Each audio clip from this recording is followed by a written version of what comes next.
You're going to love this tip on how to get great portraits with a panoramic format.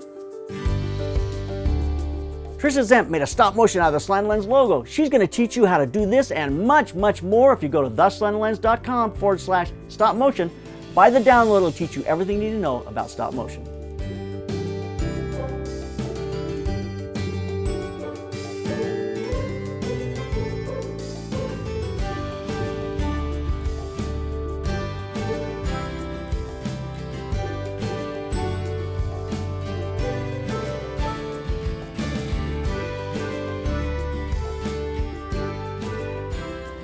Hi, this is JP Morgan. Today on Slanted Lens, I want to talk about my journey from going from panoramic images, which I love doing, and I love doing in New York, to panoramic portraits. I had this thought. I was shooting all these panoramic images in New York City, and I kept thinking, I'd love to put people in these. I'd love to put people with strobes in these, so I can light an individual and have this scene. On the New York trip, I was driving down the road, I saw this guy working his field. I said, hey, I'm going to do a panoramic portrait of that guy. Jumped out of the car, ran out there. He stood there, I did several passes with my panoramic setup, and that was my first panoramic view. I've got him in the foreground and that great fall leaf behind him, the first panoramic portrait that I ever did. So let's take a look at how I'm setting these up. First off, I'm using my Syrup Mini.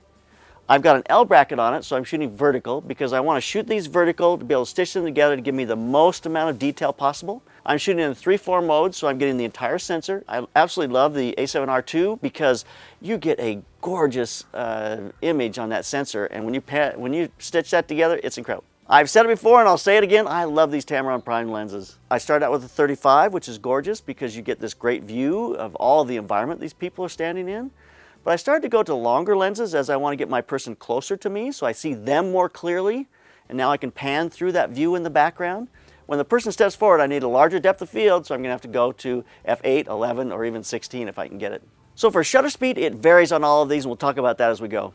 The process started to grow when I was in Colombia, so let's go to the footage that I shot there, and I'll explain that process in Colombia.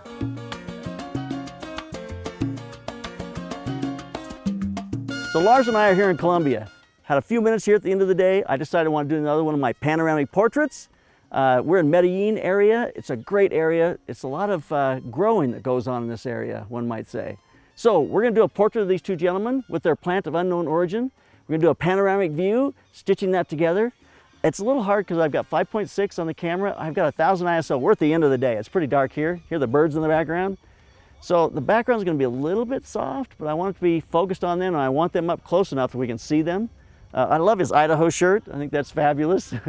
Used to live in Idaho, so that's wonderful. So when we shoot that and stitch that together, it's going to be a nice look at this entire valley, which is beautiful. And just a portrait of a couple of guys from Colombia with their plant of unknown origin. It's organic. So here's our first portrait of the guys and their plant of unknown origin. I've started to do something with these things that in the beginning I wasn't doing. And that is, I'll frame my panoramic portrait up, and then I move the camera to the center place, and I'll shoot about 8 or 10 shots of my subject. And I know that I can patch that into this whole panoramic piece, any one of those. And so it gives me a lot of options. So I can make sure I have a great shot of my person, and I shoot my panoramic view, and I'll choose the one I like, and I throw it in there, renumber them in either Bridge or in Lightroom, and then I'll stitch it together as a panoramic portrait, and it looks really good. Here's our panoramic image of this guy who has cut these terraces with that hoe he's got in his hand. I thought that was really fascinating. In Cuba, I added strobes to the equation. Now, I brought a speed light with me because I really didn't want to carry a lot of weight, and I didn't even bring a stand for the speed light. My daughter became the light stand for the speed light.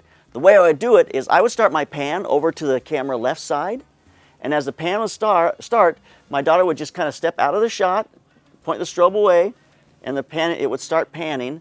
And as soon as it cleared, she would step into the shot to be able to light the person with the speed light. So here's the first image we did at nighttime. Now on this one, I'm using a long shutter speed because I've got a strobe light on him, but I've got tungsten lights all through the buildings around on the street, and I wanted to be able to see those. So my shutter speed got longer and longer to be able to accommodate the tungsten lights and to see the street that he's standing on. When I did these last two portraits, my daughter wasn't with Jolene and I that day, and so I had to hold the strobe myself. So what I would do is I would start my panoramic view, I would run over and get my strobe where I want it to go, and as soon as the strobe lit my person and it's past that, then I would turn it off, I'd run back to the camera and be able to shut it down. So it worked out fine, but a light stand would have really been a very beneficial item to carry with me. So anyway, in the future. But on those I have a shorter shutter speed, but I am trying to do a larger aperture because the guy's closer to me. I want to see the buildings behind him.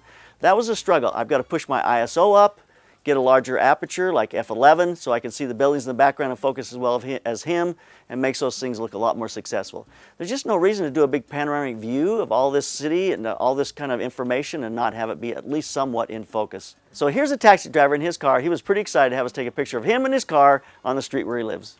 So here's a couple we shot in front of the apartment building where they lived. He was so excited about his old car that had a Nissan engine in it. I thought that was kind of funny. I am going back to Cuba. If you want to come back with me, shoot an email to judy@theslanteddlens.com and tell her I'm interested in going to Cuba. And we'll get you on the list and we'll let you know what that cost is going to be and when we're going to go. So if you're interested, reach out to us. And if there's enough interest, I'll take people with me. If not, I'm going by myself. So my messenger bag that I carry on the airplane, right underneath my gummy savers next to my granola and by the Snickers bar, I always carry my LaCie drive. It's like JP Morgan Pictures 1, which is a 2 terabyte drive. And then I have JP Morgan Pictures 2, which is it's a 1 terabyte drive. And I back everything up to both these drives. And then I leave all of the stuff, all the data on the cards. I don't ever erase the cards till I get back. I try to carry enough cards so I don't have to. And so at that point, I have everything in 3 places. I'll now give this to somebody else, like Lars when I was in Colombia, and Jeline when I was in Cuba, carried this in her bag, so if my bag got stolen or lost, at least be in 2 places. And then I sometimes will throw this into my suitcase. So I have one in the suitcase, one in my bag, one in my companion's bag, and that way I have it backed up into 3 places to get home, and I can get home where I can comfortably eat my gummy savers, Snickers bar, and granola. Yes, I am a junk food addict. So these are a lot of fun to do, but the 2 things that I've learned that I think made them more successful as I've grown this experience, and I'll continue to do these because I love them. One is to be able to shoot my panoramic view, and once I have that and like it, I go back and I shoot several images of the person. Now I can just concentrate on photographing the person, 8, 10, 20 frames, then I'll choose the one I like and put it with the panoramic that I've already shot. That's been very helpful. I don't have to shoot all 20 of those frames every single time and hoping the person's look's going to be good in each one. I can just choose the one I like. The second thing is depth of field.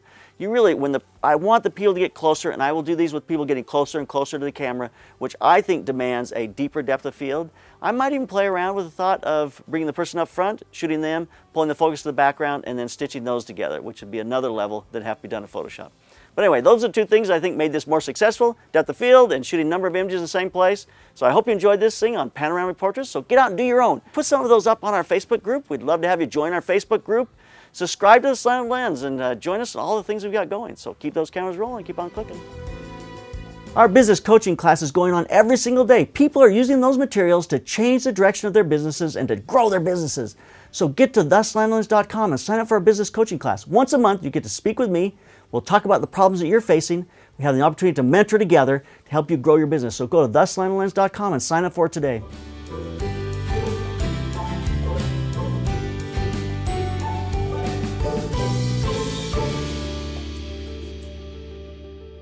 So make sure you subscribe to the Slanted Lens. We have a lot going on each and every month. We've got lessons coming out every Tuesday and Thursday. We've got a newsletter that goes out. If you haven't signed up for our newsletter, go over to theslanteddlens.com and sign up for our newsletter. Subscribe to our channel. There's just great material all the time. So join us.